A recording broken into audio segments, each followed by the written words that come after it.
on se retrouve aujourd'hui pour un nouvel update lecture.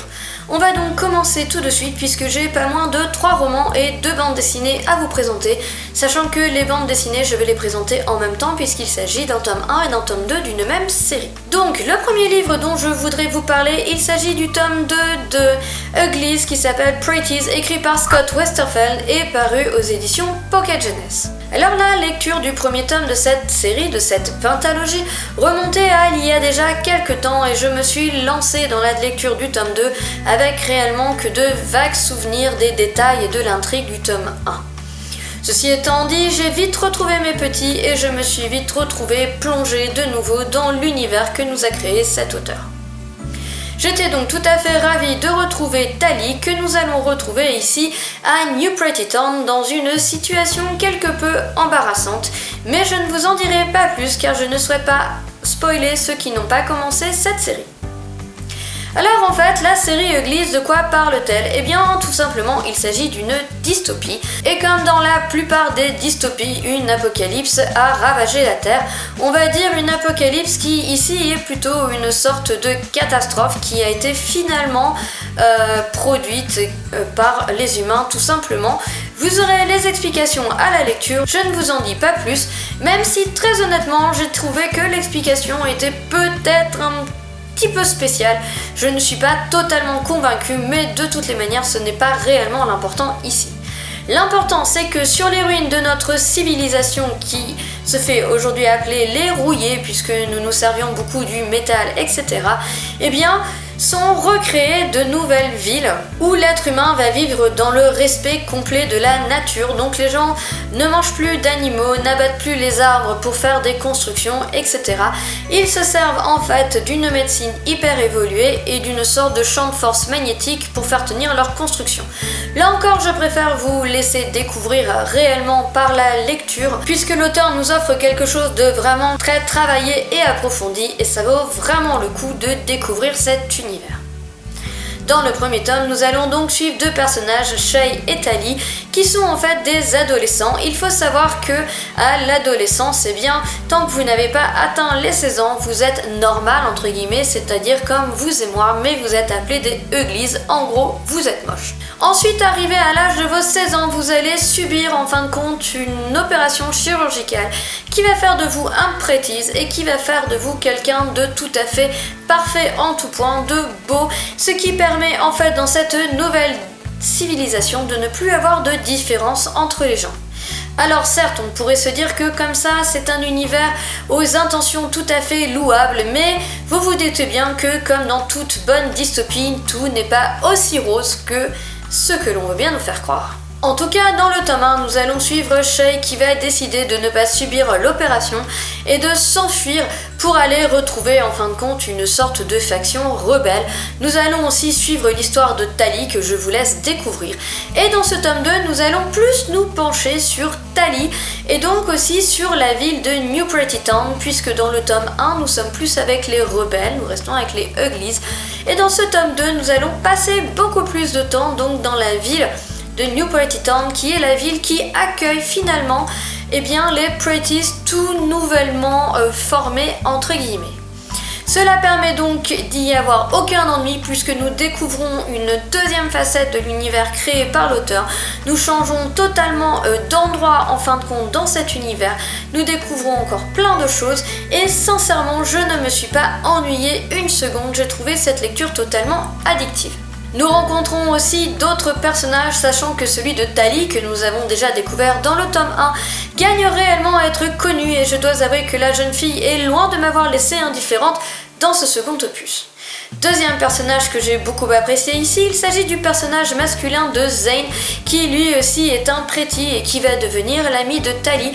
C'est un personnage qui est assez profond et qui mérite sincèrement qu'on le découvre. Alors malheureusement nous n'allons pas échapper au code du young adult puisqu'ici il va se créer une romance, voire même nous allons voir poindre un début de triangle amoureux. Ça n'était pas vraiment pour me ravir mais j'ai tout de même fait avec et puis cela ne modifie en rien la qualité de ce roman, je suis bien obligée de l'admettre. Enfin bref, en conclusion, ce deuxième tome m'a réellement beaucoup plu. Il nous emmène dans quelque chose de totalement différent du premier, ce qui permet de se renouveler. L'action est toujours au rendez-vous, les nouveautés aussi, il y a plein de surprises, il y a plein de rebondissements, les personnages se font réellement attachants, et si cette série continue dans la même veine que les deux premiers tomes, je gage qu'elle sera particulièrement intéressante à lire. En tous les cas, les deux premiers tomes m'ont moi particulièrement convaincu. Je vais ensuite vous parler du tome 1 de Shadow House, la maison des ombres, qui s'appelle La Rencontre et qui est écrit par Dan Pawlowski et paru aux éditions Hachette. Alors si vous voulez en savoir un petit peu plus sur cet objet livre qui est totalement magnifique, je vous laisse en barre d'infos le lien vers le book haul, vu que c'est dans les book hauls que je présente les objets livres, mais sincèrement je dois le dire, j'ai acheté ce livre simplement parce qu'il était vraiment magnifique et qu'il parlait de fantômes. Alors nous sommes ici dans un livre qui est à la base destiné à la jeunesse et pour autant j'ai carrément su accrocher cette histoire. Shadow House, comme son nom l'indique, va nous parler d'une maison hantée où nous allons découvrir pas moins de 5 personnages qui vont se retrouver dans cette maison bien malgré eux et surtout pour des raisons qu'ils pensaient à la base totalement différentes. Par exemple, nous pouvons prendre le cas de Poppy qui a 12 ans et qui est orpheline et vit donc dans un orphelinat, dans un pensionnat depuis qu'elle a 5 ans, il me semble, en tout cas depuis son très jeune âge. Jusqu'à ce qu'un jour, elle découvre une lettre de sa tante qui lui dit qu'elle vient d'apprendre son existence et qu'elle serait ravie de l'accueillir dans sa maison, Larkspur House. Nous allons découvrir un deuxième personnage qui lui va penser arriver dans une école de musique élitiste. Une jeune fille asiatique qui pense arriver dans un pensionnat à l'autre bout du pays puisqu'elle veut s'éloigner de chez elle depuis la mort de sa sœur, ainsi que 2 frères jumeaux qui pensent arriver sur un nouveau plateau de tournage. Bref, vous l'aurez compris, ces 5 personnages vont se retrouver là dans des circonstances qu'ils ne pouvaient pas du tout prévoir et dès leur arrivée, ils vont se rendre compte que les choses ne sont pas réellement ce qu'ils pensaient qu'elles étaient.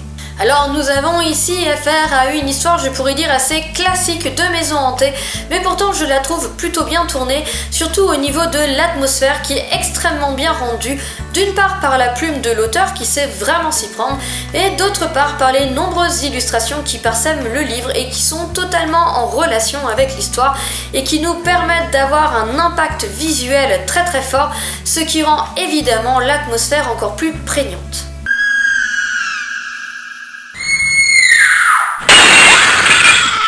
Je crois qu'il est conseillé dès 10 ans, mais je pense que les enfants qui sont les plus impressionnables devraient peut-être attendre un petit peu avant de lire ce livre parce que sincèrement, même si on ne peut pas dire qu'il fait peur, il n'y a pas de scène gore ou autre, au niveau des ambiances, il y a quand même quelques passages qui ont de l'impact. Et donc qui conviendront par contre à ravir aux enfants et aux plus grands qui aiment un petit peu se faire peur, un petit peu avoir un peu de tension. Alors certes, ce livre est court et se lit très très vite, mais il a au moins l'avantage de ne vous offrir aucune longueur, d'avoir une action qui est tout le temps rythmée, et aussi de nous offrir des scènes de hantise qui sont parfois fortement bien menées, qui sont même toujours fortement bien menées, et qui sont très intéressantes à suivre. Je pense que je me pencherai sur la suite afin d'en savoir un petit peu plus, de découvrir un petit peu plus sur ce manoir, puisque nous avons des réponses à certaines de nos questions, mais pourtant j'ai encore quelques questions en suspens. J'ai donc envie de découvrir la suite afin de percer un peu plus les secrets de cette étrange demeure. Je vais enfin au niveau des romans vous présenter le tome 2 d'Alex Craft, Danse funèbre, écrit par Kaleina Price et paru aux éditions J'ai lu dans la collection Darklight. Alors c'est pareil en fait que pour la première lecture que je vous ai présentée, le tome 1 d'Alex Craft, je l'ai lu il y a ma foi fort longtemps. Et j'avais un petit peu peur de me lancer dans ce tome 2 car les seuls souvenirs que j'avais, c'était qu'Alex Craft était une nécromancienne et qu'à ce titre elle était capable donc de relever les morts pour diverses raisons, mais aussi lorsqu'elle coopérait avec la police afin d'élucider des meurtres. J'avais pourtant totalement oublié que le monde des fées était aussi présent dans cet univers et j'avais aussi oublié à quel point cet univers est riche et complexe et ce fut un réel plaisir de me replonger dans cette lecture. En relisant la chronique que j'avais fait du tome 1, je me suis donc souvenu que dans ce premier tome, il y avait eu quelques passages où j'étais quelque peu perdue entre guillemets, tellement justement cet univers était complexe. Eh bien, je dois vous dire que ce n'est pas le cas ici, j'ai réussi à remettre tous les éléments en place et j'ai totalement intégré l'univers de l'auteur avec ses différentes réalités, ses différents plans. Car oui, en fait, Alex est une nécromancienne, mais dans le monde de Kalaina Pras, cela se passe un petit peu de façon particulière. En fait, Alex a, on va dire, plusieurs visions, dont sa vision d'outre-tombe. C'est une vision qui lui permet, en fin de compte, de voir le monde des morts. C'est ainsi qu'elle voit les ombres, ces résidus de spectres, ces espèces de souvenirs des vivants. Mais il n'y a pas que les morts qu'elle voit, puisque tout ce qu'il y a autour d'elle lui apparaît comme complètement délabré. C'est-à-dire que lorsqu'elle regarde avec sa vision d'outre-tombe, par exemple, si elle regarde une maison, celle-ci va lui apparaître totalement délabrée, en ruine, les escaliers seront prêts à s'écrouler, etc. Mais cela va encore plus loin puisque cette réalité devient tangible pour elle, c'est-à-dire que si elle monte cet escalier, elle risque de passer au travers des planches pourries et de se faire très mal, escalier qui pourtant restera tout à fait normal et solide pour le commun des mortels. Ajouté à cette magie qui est encore plus complexe puisque Alex a aussi d'autres niveaux de vision que je vous laisse découvrir par vous-même parce que sincèrement c'est hyper agréable, hyper intéressant à découvrir. Nous avons ici un monde où les fées sont très présent et peut-être un petit peu trop présent au goût d'Alex. Comme dans beaucoup de livres d'urban fantasy, vous l'aurez compris, les fées ne sont pas tous particulièrement sympathiques et Alex est bien obligé de jongler et faire preuve de diplomatie avec les uns et les autres afin tout simplement de réussir à rester en vie. Alors dans ce tome 2, la police va faire appel à Alex pour ses dons de nécromancienne puisqu'il va arriver une bien étrange histoire. La police va tomber sur des pieds gauche coupés, mais il n'y aura que les pieds et on ne retrouvera pas les restes des corps. Et surtout, plus troublant encore, la médecin légiste est incapable de dire avec quoi les pieds ont été tranchés. Elle ne sait pas si c'est une arme, elle ne sait pas si c'est un monstre, elle ne sait pas si c'est un animal. Elle est incapable de savoir comment ce pied a été séparé du reste du corps. Et la police espère qu'Alex sera en mesure de faire revenir l'ombre qui appartenait à ce pied afin de pouvoir l'interroger. Malheureusement pour elle, Alex a quand même besoin d'avoir un cadavre un peu plus consistant pour réussir à faire apparaître l'ombre et elle va donc se mettre à enquêter pour en savoir un petit peu plus et aussi elle va essayer de découvrir des stratagèmes pour au final tout de même réussir à invoquer l'ombre de ses pieds, mais je vous laisse découvrir tout ça. On va aussi se pencher sur le fil directeur de l'histoire, un petit peu plus se pencher sur la vie d'Alex, une vie qui est en rapport aussi avec, on va dire, son passé tout simplement. On va découvrir pas mal de choses sur la jeune femme qui a quand même l'art de se foutre dans les emmerdes, n'ayons pas peur des mots. Même si malheureusement, une fois encore, j'ai dû faire face à un triangle amoureux et ça me saoule réellement. D'autant qu'ici, sur les deux garçons, il y en a un qui est un fée qui s'appelle Falling, que je ne peux pas voir, que j'ai envie de baffer à peu près à chaque page, alors que en revanche j'aime beaucoup le deuxième personnage qui est une faucheuse et qui est bien présent dans la vie d'Alex depuis très longtemps. Et là aussi, ce sont des particularités que je vous laisse découvrir. Comme je vous l'ai dit, c'est un roman qui présente un univers hyper riche. Donc oui, vous avez des faucheuses, oui, vous avez des visions différentes, vous avez des visions d'outre-tombe, vous avez des sorcières. Donc Alex en est une. Elle, son don elle, c'est d'être nécromancienne, mais d'autres sorcières ont d'autres dons. Vous avez des fées, vous avez énormément de choses. C'est un univers qui est vraiment très riche. Et si vous êtes vraiment amateur d'urban fantasy, je ne peux que vous conseiller de découvrir cette série, même si malheureusement en France seulement 3 tomes ont été traduits, les 2 derniers tomes étant restés en anglais. Bref, vous l'aurez compris, ce livre mêle un univers réellement travaillé et abouti à une héroïne que j'adore, puisqu'elle s'est mêlée de l'humour, du panache, une énorme bonté en elle, le tout matiné d'un grain de folie, et cela donne vraiment une Alex que l'on ne peut qu'adorer. Enfin, pour conclure cette update lecture, je vais vous parler de 2 tomes d'une bande dessinée qui s'appelle Echo. Donc le tome 1 c'est New York, le tome 2 c'est Paris Empire. Le scénario est de Christophe Arlaston et le dessin d'Alessandro Barbucci ou quelque chose comme ça, désolé si je massacre son nom. Une fois encore, je vous ai présenté ces 2 bandes dessinées dans un book haul. Je vous mettrai le lien en barre d'infos si vous voulez en voir un petit peu plus sur l'objet livre. Dans le book haul, je vous montre des planches, ça vous permet de voir un petit peu plus le dessin et à quoi vous avez affaire puisque je vais ici me pencher beaucoup plus sur l'histoire. Et donc, Echo, de quoi ça parle? Nous allons rencontrer Fourmille, qui est la jeune femme que vous voyez sur les couvertures. Fourmille, à qui il va arriver une étrange histoire dans l'avion, puisque tout d'un coup, alors qu'elle somnolait, elle va rencontrer une étrange de petit personnage tout droit sorti d'un conte de fées, qui va lui dire qu'elle a hérité tout simplement de sa tante dans un monde miroir. Alors Echo croit qu'elle est en train de rêver ou qu'elle hallucine complètement, mais à un moment, il va y avoir un accident avec l'avion. Echo, va se retrouver projeté dans le monde miroir avec, son voisin passager et à qui elle avait simplement agrippé le bras. Et donc le pauvre voisin de siège va se retrouver complètement propulsé dans le monde miroir alors qu'il n'avait strictement rien demandé. À partir de là, nos 2 trublions vont découvrir un monde étrange qui est donc le miroir d'une autre. Mais en fait, où la technologie n'existe pas, donc les avions par exemple sont des dragons, les tramways sont des 1000 pattes, etc. Bref, nous plongeons ici dans un univers totalement déjanté et vraiment génial. Parce que je ne sais pas où l'auteur a été chercher toutes ces idées, mais je peux vous dire que les planches fourmillent de détails, que vous avez vraiment beaucoup de choses à regarder, que les dessins sont totalement magnifiques et que nous partons dans des aventures complètement loufoques mais réellement bien travaillées. Alors en fait, Fourmille, si je me souviens bien, va finalement se retrouver à la tête d'un cabaret, ni plus ni moins.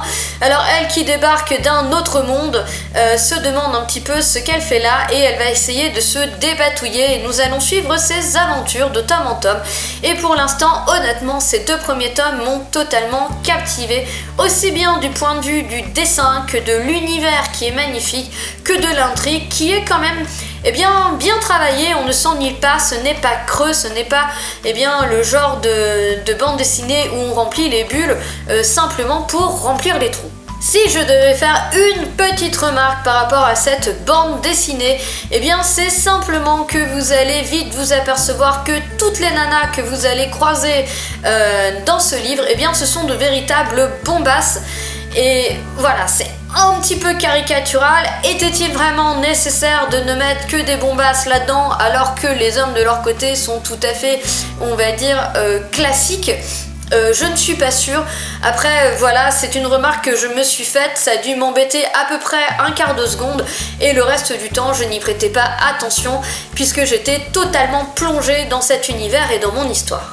Bref, Echo, simplement, c'est une histoire de fantastique fantasy avec un scénario bien travaillé, bien trouvé, beaucoup d'humour qui se laisse vraiment lire et je comprends l'engouement que les gens ont pour cette série puisqu'au final, après en avoir lu 2 tomes, je me retrouve avec le même engouement et je lirai la suite avec grand plaisir.